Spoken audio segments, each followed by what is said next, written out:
திங்கள் பகவான் திருமுகம் காண அங்கு கற்பக பெருமான் தொப்புள் குழியில் திங்கள் பகவான் திருமுகம் காண அங்கு கற்பக பெருமான் தொப்புள் குழியில்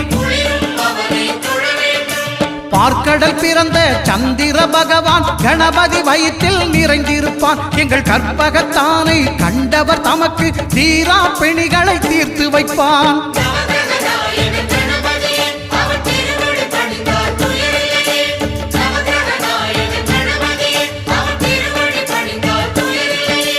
ஒன்பது கோளும் ஒன்றாய் காண